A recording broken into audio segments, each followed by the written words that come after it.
भक्तों, भगवत गीता को गीतोपनिषद भी कहा जाता है। यह वैदिक ज्ञान का सार है और वैदिक साहित्य का सर्वाधिक महत्वपूर्ण उपनिषद है। भगवत गीता का मर्म भगवत गीता में ही व्यक्त है। भगवत गीता के वक्ता स्वयं भगवान श्री कृष्ण हैं। वास्तव में श्रीमद् भगवत गीता का महात्म्य वाणी द्वारा वर्णन करने के लिए किसी की भी सामर्थ्य नहीं है, क्योंकि यह एक परम रहस्यमय ग्रंथ है। इसमें संपूर्ण वेदों का सार संग्रह किया गया है। इसकी संस्कृत इतनी सुंदर और सरल है कि थोड़ा अभ्यास करने से मनुष्य उसको सहज ही समझ सकता है, परंतु इसका आशय इतना गंभीर है कि आजीवन निरंतर अभ्यास करते रहने पर भी उसका अंत नहीं आता। प्रतिदिन नए नए भाव उत्पन्न होते रहते हैं। भक्तों, हमने संपूर्ण गीता को चैप्टर वाइज अरेंज किया है, तो चैप्टर 1 से हम शुरू करते हैं। लगातार हमारे साथ बने रहने के लिए हमारे चैनल को आप सब्सक्राइब ज़रूर करें। और यह हमने आपको संक्षेप में ही बताने की कोशिश की है, जिससे आप उसका आशय समझ सकें। भगवत गीता शुरू होती है इस श्लोक से। धर्म क्षेत्रे कुरुक्षेत्रे समवेतायुत्सवः मामकः पांडवाश्चैव किम कुर्वत संजय। धृतराष्ट्र बोले, हे संजय, धर्म भूमि कुरुक्षेत्र में एकत्रित युद्ध की इच्छा वाले मेरे और पांडु के पुत्रों ने क्या किया। संजय बोले, उस समय राजा दुर्योधन ने पांडवों की सेना को देखकर और द्रोणाचार्य के पास जाकर यह वचन कहा, हे आचार्य, आप पांडु पुत्रों की इस बड़ी भारी सेना को देखिए। इस सेना में बड़े बड़े धनुष वाले, युद्ध में भीम और अर्जुन के समान शूरवीर, बहुत सारे सात्विकी, विराट, महारथी राजा द्रुपद और अन्य अन्य ये सभी महारथी हैं।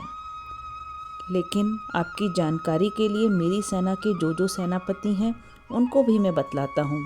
आप हैं स्वयं भीष्म पितामह, द्रोणाचार्य, कर्ण, कृपाचार्य, वैसे ही अश्वत्थामा, विकर्ण और सोमदत्ता और पुत्र भूरिश्रवा। ये सब की सब युद्ध में महान बलशाली और चतुर हैं। लेकिन भीष्म पितामह द्वारा रक्षित हमारी यह सेना सब प्रकार से अजेय है। इसीलिए आप सब मोर्चों पर अपनी अपनी जगह स्थित रहते हुए भीष्म पितामह की सब ओर से रक्षा करें। इसके पश्चात तो फिर शंख और नगाड़े, ढोल, मृदंग, नरसिंह आदि बाजे एक साथ ही बज उठे और सब ने अपने अपने शंख बजाए। वह शब्द बड़ा ही भयंकर हुआ। सफ़ेद घोड़ों से युक्त उत्तम रथ में बैठे हुए श्री कृष्ण महाराज और अर्जुन ने भी अलौकिक शंख बजाए, और उसके बाद तो जितने भी राजा थे सभी ने वहाँ पर शंख बजाए। अलग अलग तरह के शंख बजाए, सभी के शंख के नाम भी अलग अलग हैं। तभी अर्जुन ने श्री कृष्ण भगवान से कहा कि मेरे रथ को दोनों सेनाओं के बीच में आप खड़ा कर दीजिए, जिससे कि मैं युद्ध क्षेत्र में डटे हुए युद्ध के अभिलाषी इन योद्धाओं को भली प्रकार से देख लूं कि मुझे किन किन के साथ युद्ध करना है। तब तक आप उसे खड़ा रखिए। तब श्री कृष्ण भगवान ने दोनों सेनाओं के बीच में भीष्म और द्रोणाचार्य के सामने उत्तम रथ को खड़ा करके इस प्रकार से कहा, हे पार्थ, युद्ध के लिए जुटे हुए इन कौरवों को देखो।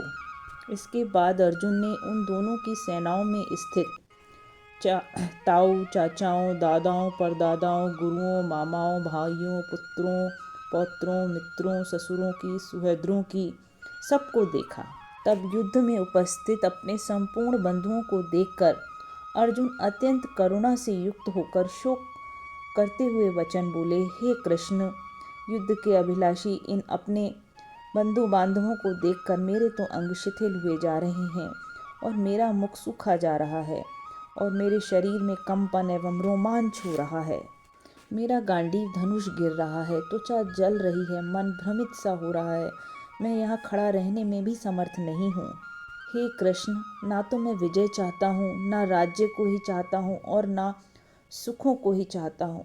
लेकिन ये हमारे सभी बंधु बांधव जो हमारे सामने खड़े हैं, यह सब तो धन और जीवन की आशा को त्याग कर युद्ध में खड़े हैं। मैं तो तीनों लोकों के राज्य के लिए भी इन सबको मारना नहीं चाहता। हे जनार्दन, धृतराष्ट्र के पुत्रों को मारकर भला हमें क्या प्रसन्नता होगी? इससे तो हमें पाप ही लगेगा।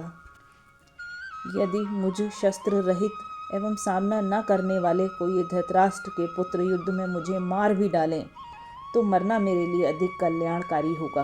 ये लोग तो इस तरह का पाप करने को तैयार हो गए हैं।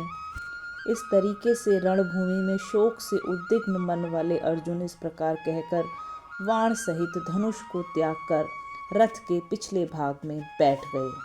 इस तरीके से अर्जुन अपने मन से दुखी होकर युद्ध से विमुख होने की इच्छा से रथ के पिछले भाग में दुखी होकर बैठ गए थे।